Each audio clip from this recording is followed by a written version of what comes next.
The automatic watch is a mechanical marvel that's fascinated people for centuries. Unlike battery-powered watches, automatic watches are powered by the movement of the wearer's wrist, making them a unique combination of technology and art. The intricate inner workings of an automatic watch are a testament to the skill and craftsmanship of the watchmaker. From its humble beginnings in the 18th century to its current status as a symbol of luxury and precision, the automatic watch has undergone many changes and innovations. Welcome to another episode of The Steady Ticker. Do you have a soft spot for watches? Subscribe now to The Steady Ticker and click the notification bell to keep posted on the latest news on different luxury watch brands and its industry. We create content on trivias, intricacies, history, and anything under the weather about luxury watch brands and their models. For this video, we'll explore the history, points of comparison, and other intricate details of the automatic watch. Before delving into the specifics of the automatic watch, let's first know more about its origin and heritage. The history of mechanical watches dates back centuries, with the first known mechanical clock being built in the 14th century. However, it wasn't until the 18th century that the first self-winding watches were invented. The earliest form of automatic winding was the perpetual motion mechanism, which was developed by Swiss watchmaker Abraham Louis Perellet in the 1770s. Perellet's invention utilized the natural movements of the wearer's arm to power the watch, using a weight and a system of gears to wind the mainspring. In the 19th century, several other watchmakers developed their own automatic winding mechanisms, including John Harwood and John Mercer. However, these early designs were often unreliable and did not gain widespread popularity. It wasn't until the 1920s that automatic watches began to gain mainstream acceptance. In 1923, British watchmaker John Harwood introduced his self-winding watch, which utilized a small rotor that rotated with the movement of the wearer's arm to wind the mainspring. This design proved to be much more reliable than earlier attempts and quickly gained popularity among watch enthusiasts. In the following decades, several other watchmakers developed their own automatic winding mechanisms, including Rolex, which introduced their perpetual movement in 1931. This design utilized a rotor that could rotate a full 360 degrees, allowing for much more efficient winding of the mainspring. Today, automatic watches remain a popular choice among watch enthusiasts, prized for their intricate engineering and timeless design. From the early innovations of Abraham Louis Perellet to the modern designs of today, the history of automatic watches is a testament to the ingenuity and craftsmanship of watchmakers throughout the centuries. Now, the main difference between an automatic watch movement and a manual watch movement is how they are wound. A manual watch movement requires the wearer to manually wind the mainspring, which powers the watch by turning the crown. In contrast, an automatic watch movement is self-winding and uses the natural movement of the wearer's arm to keep the mainspring wound. In a manual watch movement, the mainspring is wound by turning the crown, which rotates the mainspring barrel. As the mainspring barrel turns, it tightens the mainspring, which stores potential energy that is used to power the watch. The energy from the mainspring is transmitted through a series of gears and levers, ultimately powering the hands of the watch. In an automatic watch movement, a small rotor is attached to the movement and can rotate freely. As the wearer moves their arm, the rotor rotates, which in turn rotates the mainspring barrel and winds the mainspring. An automatic watch movement also typically includes a mechanism called a slipping clutch that prevents overwinding of the mainspring. One advantage of the automatic watch movement is that it requires less maintenance than a manual watch movement. Because the watch is self-winding, there is no need to manually wind the watch or keep track of how much it has been wound. Additionally, automatic watches are often more accurate than manual watches because the mainspring is wound more consistently, leading to a more consistent energy delivery to the movement. However, automatic watches do have some disadvantages compared to manual watches.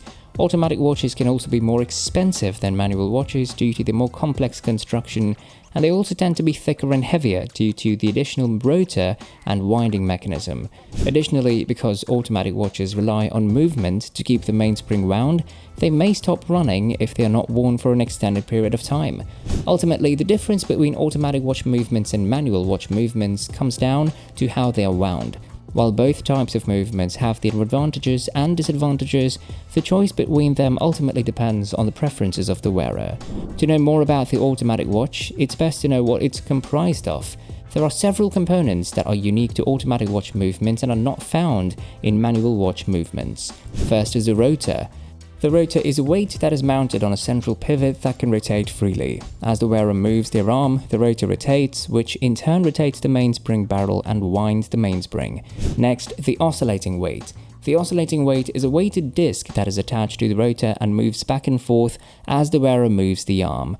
The oscillating weight is connected to the winding mechanism of the watch and is responsible for winding the mainspring. Also, the winding mechanism. The winding mechanism of an automatic watch movement includes several components that work together to transfer energy from the rotor to the mainspring. This includes a sliding clutch mechanism that allows the rotor to spin freely when the mainspring is fully wound and prevents overwinding of the mainspring. Another thing an automatic watch has is a click spring. The click spring is a small spring that's reasonable for the clicking sound that is heard when the mainspring is winding. The click spring is also responsible for preventing the mainspring from unwinding when the watch is not being worn. Something unique to the automatic watch as well is the automatic train. The automatic train is a series of gears that are responsible for transferring the energy from the mainspring to the escapement. The automatic train includes a reversing gear that allows the rotor to wind the mainspring in both directions. Finally, the power reserve indicator. A power reserve indicator is a useful feature found on some automatic watches that displays the remaining power reserve as a percentage or number of hours. It helps wearers monitor the energy level of the mainspring to ensure accurate watch operation. When the energy level is low, the wearer can manually wind the watch or wear it for a period to allow the rotor to wind the mainspring. The amount of energy stored can vary, and some power reserve indicators are more advanced, displaying a gradual decrease in energy level. Having enough of an automatic watch's details, let's now proceed with its mechanism and see how it actually works. An automatic watch, also known as a self-winding watch, works by using a rotor or oscillating weight to wind the mainspring. The mainspring is the source of energy that powers the watch movements. As the wearer moves their arm, the rotor or oscillating weight rotates, which winds the mainspring. This converts mechanical energy into potential energy stored in the mainspring. The mainspring barrel is connected to a gear train, which drives the movement of the watch. The gear train consists of a series of gears and levers that work together to regulate the movement of the watch hands. The gear train also includes an escapement mechanism, which regulates the rate at which the mainspring unwinds. The escapement mechanism consists of a pallet fork and an escape wheel that work together to allow the gear train to advance in small, precise increments. As the mainspring unwinds, the gear train drives the hands of the watch, which display the time. The watch movement continues to operate as long as there is energy stored in the mainspring. If the watch is not worn for an extended period of time and the mainspring runs down, it can be manually wound by turning the crown. Some automatic watches also have the power reserve indicator, which shows how much energy is left in the mainspring. An automatic watch is absolutely a marvel of mechanical engineering, with intricate gears and components working together to keep accurate time. The self-winding mechanism allows for convenience and less required maintenance compared to manual wind watches, making them a popular choice among watch enthusiasts. Did you have your favorite automatic watch in mind while watching this video? Share with us that watch and let us know its fascinating features. Make sure to leave your comment below. Want to hear more about watches? Hit the subscribe button below to support the Steady Ticker channel and click the notification bell to instantly know about our new videos on luxury watches. See you in the next one.